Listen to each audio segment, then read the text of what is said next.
What's up, family? This is Dallas Cowboy coming to you from Family First Sports, where we talk all Dallas Cowboy football. What's happening? Well, we're going to get into the show. Man, we got so much to talk about. Jerry Jones comments.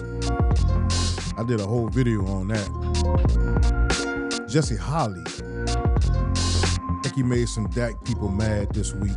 We're going to get into Micah contract and Ted McMillan, and we're going to get into what he had to say as a freshman. Let's get into the show.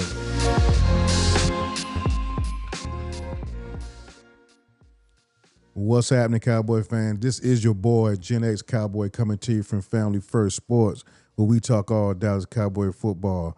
Man, listen, Jerry had made some comments the other day that made me scratch my head. Now, I'm almost had to put Jerry in the category of a Kanye West. See, when you're not talking about him, he has to do something to make you talk about him. See, the Cowboy fans have been focused on Stephen Jones and the draft, the head coach, the new coaches. We've been focused on that. We hadn't been talking about Jerry. But the minute that you don't hear his name, he doesn't like that.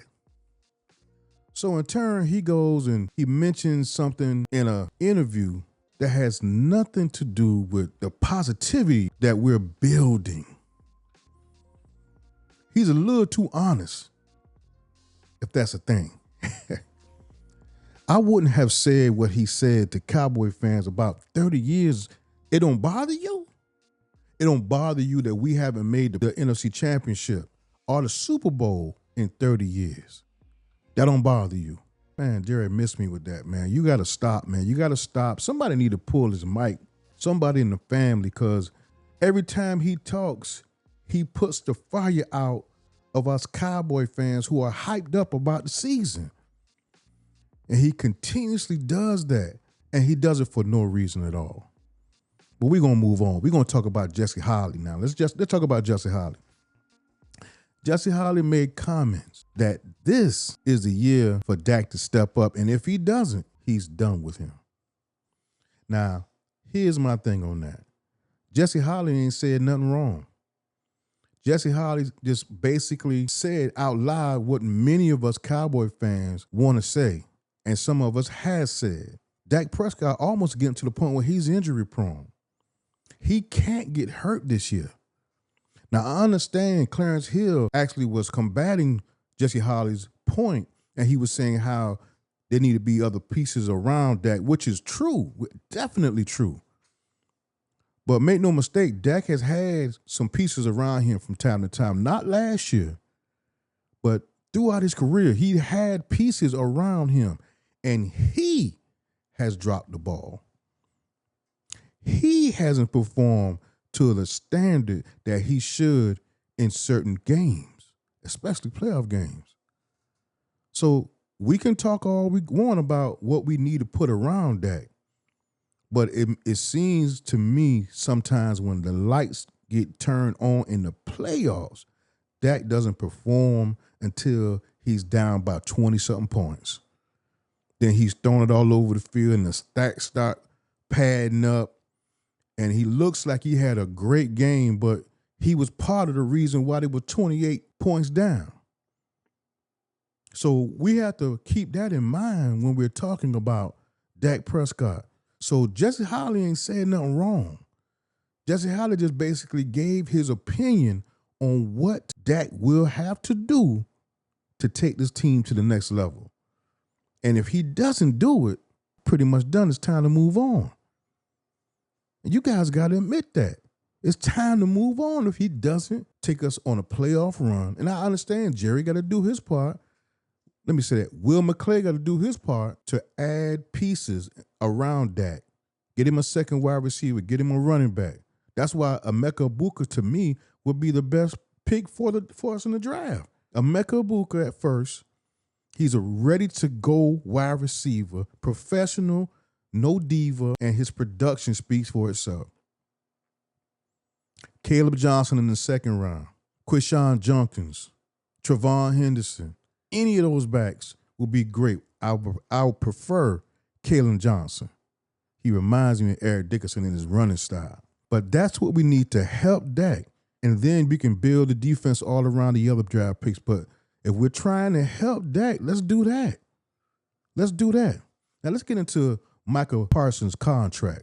Micah Parsons, and I hear this thing about $200 million. It's funny how people, when they jump the gun and they saying the contract is this, the contract is that. Jerry hadn't even talked to the agent. He's talked to Micah Parsons.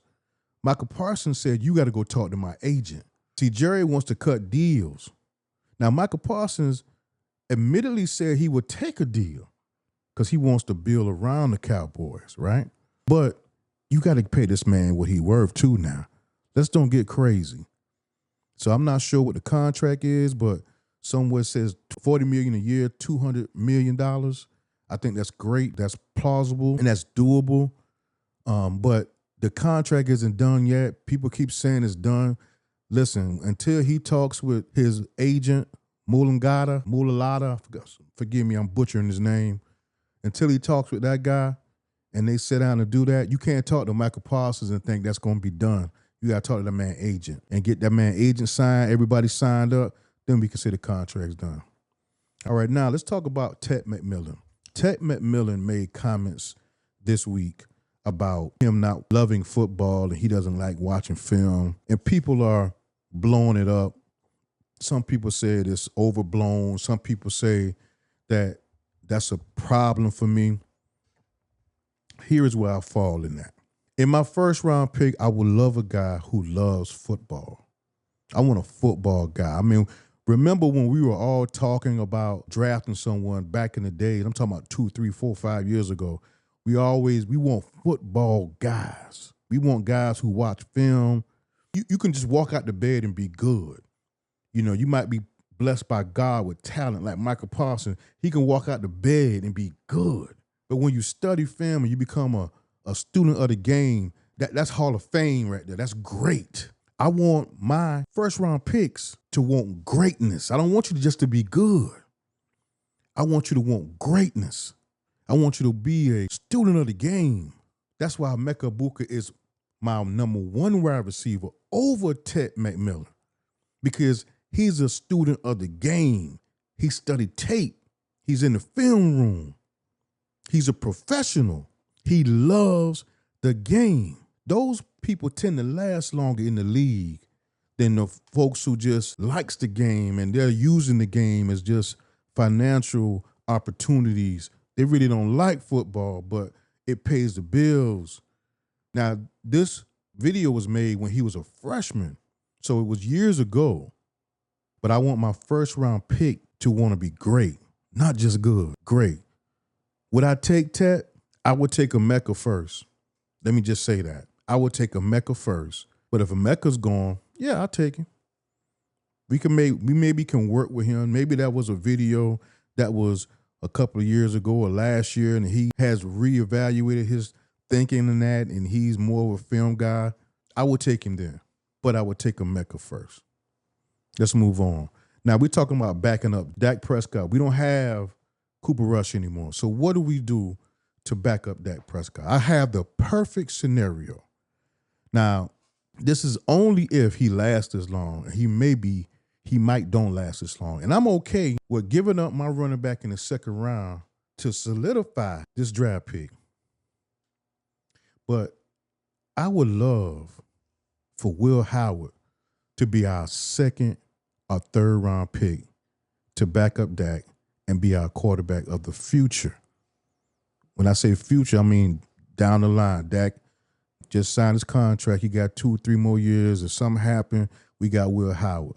Guys, please help me understand why Will Howard isn't a first-round pick. Somebody in the comments tell me why Will Howard isn't a first-round pick. This guy has showed up against the biggest talent, the top talent in the SEC, in his conference. He has consistently played top football, strong arm, athletic, accurate. I love Will Howard's game. I wouldn't be mad if we take Will Howard in the second round. I think he's the most underrated quarterback in the draft. I really do. And I'm not a scout. I'm just a guy with a microphone and a camera. I sell insurance. That's my full-time job. This is just my hobby. But I've been watching football for 50 years. I can spot talent when I see it, and that dude got talent. All right? Now, let's move on from that. Let's talk about moving the needle. What draft picks will move the needle for the Dallas Cowboys? Who will come in day one and be a contributor in this draft? Will McClay has some stinkers in the last couple of drafts. Now, Tyler Guyton, I still believe that he's going to be fine. But Mozzie, few other draft picks, I don't know. So I think Will McClay needs to hit it on this draft. Ain't nothing going to happen to him if he don't, but I'm just saying, he needs to reclaim his throne as, to me, as one of the best pseudo GMs in the league as far as picking talent. And I think if he takes, again, a Micah Parsons with the first round, a wide receiver ready to go out the box, you ain't got to put this together. This dude ready to run. He ready to study tape. He's been a career number 2. That's what people hold against him because he's been a career number 2. So what? We need a number 2. I believe he's a number 2 that can be a number 1. That career number 2 don't fly with me. That means the man has no ego. My second round pick, I told y'all now, if it ain't Will Howard, give me Caleb Johnson. Caleb Johnson, we're ready to go. That automatically makes us dangerous. We're dangerous with those first 2 round picks.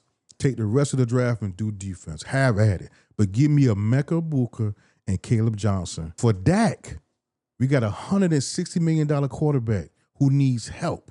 Let's help Dak.